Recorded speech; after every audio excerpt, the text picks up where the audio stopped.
आपका भविष्य आप तय करेंगे। ओ मेरा भविष्य 53 साल का हूँ भाई। एक्चुअली हम गुर्जर समाज की बात करते हैं तो वो थोड़ा-सा गैंगस्टर जो ये मानसिकता है कि हमें गैंगस्टर बन सर आप गुर्जर संघर्ष समिति के आप अध्यक्ष हैं। तो सर आप गुर्जर समाज को इस वर्तमान स्थिति में आप कहाँ देखते हो? देखिए अगर आप संघर्ष समिति के हिसाब से बात करें तो हमारा 5% आरक्षण अभी चालू है। लेकिन उसमें काफ़ी सारी खामियां आ रही हैं। उसके ऊपर भी चर्चा चल रही है। हमारे केसेस जो है लंबित, अ, वो अभी तक रिजॉल्व नहीं हुए हैं। देवनारायण योजना में स्कूटियों का वितरण पूरा नहीं हुआ है। बहुत सारे इश्यूज हैं। तो इन सब चीज़ों को ध्यान में रखते हुए, क्योंकि 372 की भर्तियां नहीं हुई हैं, 233 का केस अभी तक लंबित है। जो 1252 की जो भर्तियां पहले हुई थी उनमें प्रमोशंस के स्ट्रक्चर्स अभी तक डिसाइडेड नहीं हो पा रहे हैं। डिनोटिफाइड ट्राइब्स के सर्टिफिकेट्स हमारे नहीं बन रहे हैं। तो बहुत सारी चीज़ें हैं, इन पे अपन बैठ करके लंबित बात करेंगे। लेकिन हाँ, और सबसे इम्पोर्टेंट चीज़ जो है जिस पे हमको विचार करना चाहिए कि 2019 में, 18-19 में हमको आरक्षण मिला था और तब से नवीं अनुसूची में डलने की मांग थी।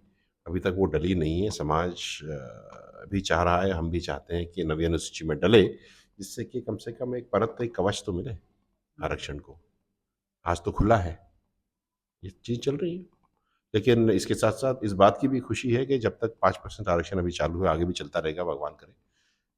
बच्चों को नौकरियां मिल रही हैं। समाज एक सर्टेन लेवल से उठ करके एक एक्स लेवल पे पहुंच गया है। लेकिन दुख इस बात का है कि आरक्षण तो 5% पूरे राजस्थान में मिला है हमें। लेकिन जब भर्तियां होती है ना, तो रोस्टर प्रणाली लग जाती है। आरक्षण मिलता भी है और नहीं भी मिलता। इसके साथ साथ अगर आप विचार करें तो जो टीएसपी क्षेत्र है उसमें 50% तो रिजर्व है टीएसपी के लिए। लेकिन जो बाकी जो 50% है उसके अंदर आरक्षण लागू ही नहीं होता। भाई ठीक है, 100 अगर सबके ऊपर करते तो हमें 5% आरक्षण मिलता। अगर आप आधे के ऊपर भी करते तो आधे में 5% मतलब पूरे में 2.5% तो मिले। वो भी नहीं हो रहा, केवल हमारे साथ ही नहीं, बाकी आरक्षण भी नहीं हो रहे। तो ये डिस्पैरिटी क्यों हो रही है, इसके ऊपर चर्चा करनी पड़ेगी, समझना पड़ेगा। और टीएसपी क्षेत्र में भी एमबीसी का आरक्षण लागू होना चाहिए। 50% जिसपे रिजर्वेशन नहीं होना चाहिए। सर समाज की बात हो रही है तो युवाओं की बात करना बहुत ज़रूरी है। सर आज का युवा और यूथ स्पेशली हम गुर्जर समाज की बात करते हैं तो वो थोड़ा-सा गैंगस्टर जो ये मानसिकता है कि हमें गैंगस्टर बनना है, तो सर उनकी तरफ वो अपना रुझान बढ़ा रहा है। तो इसके बारे में आप कुछ कहना ऐसा नहीं है। क्या होता है कि सोशल मीडिया में जो दिखता है वो हमको लगता है कि वो सही हो, वह होता नहीं है अभी। हाँ, लेकिन ये बात ज़रूरी है कि हम जो माँ-बाप हैं और जो मित्रगण हैं, उनको इस बात पर ध्यान देना चाहिए कि उनका बेटा किस तरह का सोशल मीडिया इस्तेमाल कर रहा है और वहाँ पर वो क्या कर रहा है। और मैं युवाओं को भी ये कहना चाहूँगा, और ढंग से मेरी बात समझिए आप सबके सब। आपका भविष्य आप तय करेंगे। आप कहाँ जाना चाहते हैं, वो भी आप तय करेंगे। जिस तरह का भविष्य आप अपना खुद का देख रहे हो, वही भविष्य आपको मिलेगा।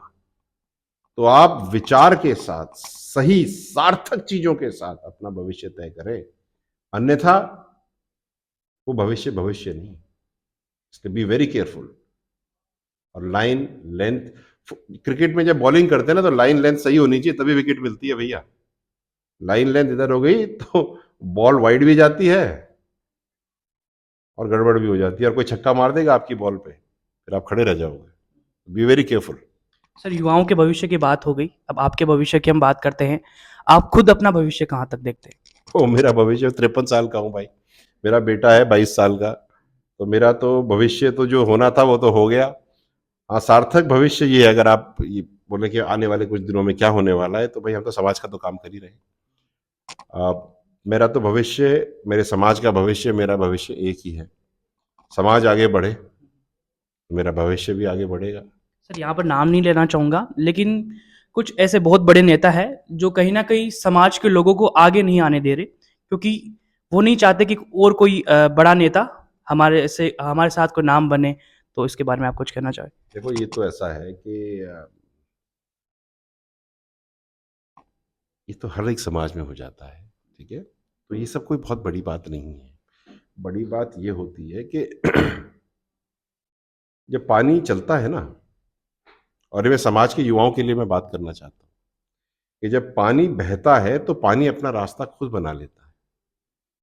अगर आप जाकर के वो कैनियंस और रवीन्स देखोगे, तो वो पानी से ही तो पत्थर कटे हैं, पत्थर से तो पत्थर नहीं कटे।